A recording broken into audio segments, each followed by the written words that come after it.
بالحق بشيرا ونذيرا بين يدي الساعة وداعيا إلى الله بإذنه وسراجا منيرا.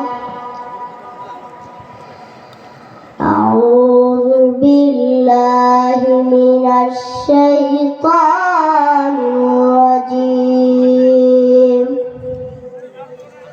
بسم الله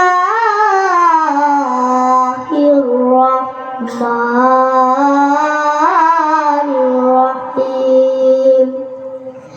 اقرأ باسم ربك الذي خلق خلق الإنسان من علق.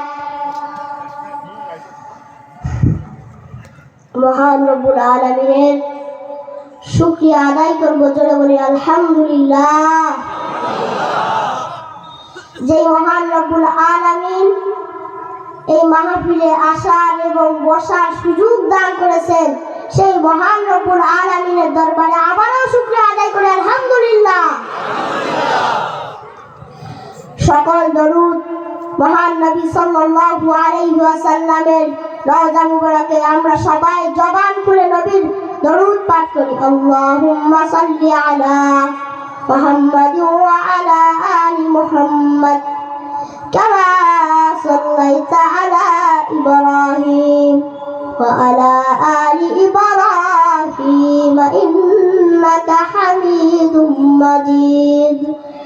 আল্লাহুম্মা বারিক আলা মুহাম্মাদ ওয়া আলা আলি মুহাম্মাদ কামা বারাকতা আলা ইব্রাহিম ওয়া আলা আলি ইব্রাহিম ইন্নাকা হামিদুম মাজিদ। সাল্লাল্লাহু আলাইহি ওয়াসাল্লাম।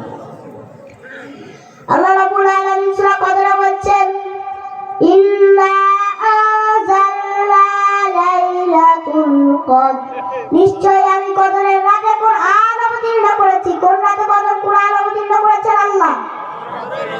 কদরের রাতে কোরআন অবতীর্ণ করেছে। সেই হীরা গুহায় নবীর উপর কোরআন নাযিল করেছেন কে? আমার পর্দার আড়ালের মা বোনেরা, আপনাদের জন্য কিছু ওয়াজ আছে মা ফাতেমার। আমার নবী যখন মেরাজে গেলেন, মেরাজ থেকে ফিরে আসার পর আমার নবী, মায়ের নবী, দয়ার নবী ঘরের দরজা বন্ধ করে কান্দে। ফাতেমার টাইমে সে নবীর দরজায় নক করেছে, নবী ও বাবা দরজা খোলো। আমার রহমতের নবী, দয়ার নবী দরজা খুলে দিয়েছেন। এবার ফাতেমা দেখছেন তার বিশ্ব নবী চাঁদ মাথা মুখ দিয়া টন টন করে পানি পড়তেছে। ফাতেমা জিজ্ঞাসা করলেন, বাবা কেন কাঁদো, কি হয়েছে, তোমার চোখে কেন পানি? আমার নবী বলছেন, ও ফাতেমা, আমি কারোর জন্য কান্দি না, আমি একটাই কারণে কান্দি।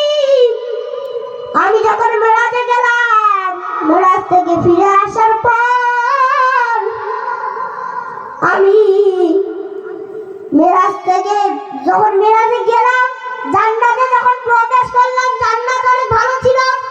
যখন আমি জাহান্নামে দেখলাম, জাহান্নামে অনেক নারীর চুলের মুঠিগুলো ধইরা আসমানের দিকে রাখা হয়েছে, আর মহিলার গায়ে আগুনে শুধু ধপধপ করে আগুন জ্বলতেছে। আগুন জ্বলতেছে, এটা দেখে আমি সহ্য করতে পারি না। আমি জিব্রাইলকে এসে জিজ্ঞাসা করলাম, ও জিব্রাইল, এমন কেন হয়, কি হয়েছে? জিব্রাইল চোখের পানি ছেড়ে দিয়া বলে, ইয়া রাসূলুল্লাহ, হাবিবাল্লাহ, হুজুর কি বলবো, এরা সেই বেহায়া নারী, এরা সেই বেহায়া নারী যারা দুনিয়ায় থাকতে পর্দা করে নাই, যারা দুনিয়ায় থাকতে মাথার উপর মাথায় কাপড় দিত না।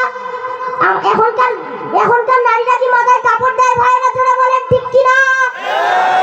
দেয়? আমাদের এলাকায় দেয়? আমাদের এলাকায় মনে হচ্ছে নাই। নাই? আছে? এই জন্য তাদেরকে জাহান্নামে দেওয়া হচ্ছে। জোরে বলেন নাউজুবিল্লাহ। তো আমাদের পর্দা করার দরকার আছে না নাই? আমার নবী যখন জন্মগ্রহণ করবেন তখন 3টা মহিলা নবীর ওখানে ছিল। মা আমিনা দেখছেন 3টা মহিলা ছিল। সেই মহিলাকে একজন মহিলা সুন্দর, আরেকজন মহিলা। প্রথম মহিলাটাকে জিজ্ঞাসা করলেন, ও মহিলা তুমি কে? বললেন, আমি হলাম আদম আলাইহিস সালামের স্ত্রী হাওয়া। জোরে বলেন আল্লাহু আকবার। দ্বিতীয় মেয়েটাকে জিজ্ঞাসা করলেন, ও মহিলা তুমি কে? ওই মহিলাটা বলছেন, আমি হলাম ঈসা আলাইহিস সালামের মা মরিয়ম। জোরে বলেন আল্লাহু আকবার। আরেকজনকে জিজ্ঞাসা করছে, না মহিলা তুমি কে? ওই মহিলা বলতেছে, আমি হলাম ফেরাউনের স্ত্রী আসিয়া রাদিয়াল্লাহু তাআলা। জোরে বলেন সুবহানাল্লাহ।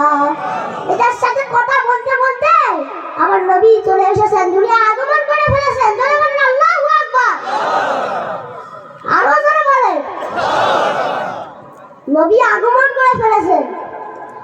এই কথা বলছেন মা আমেনা বলছেন, ও আরব দেশে ছিলেন তখন। মা আমেনা আরবি মহিলাদেরকে বলতেছেন, ও মহিলারা জানো কি, আমার পেটে যখন মুহাম্মদ সাল্লাল্লাহু আলাইহি ওয়াসাল্লাম ছিলেন, পেট তো সামনের দিকে আসার কথা, কিন্তু ওরা তো ভেতরেই ছিল, কিন্তু কাশতেছে না। জোরে বলি আল্লাহু আকবার।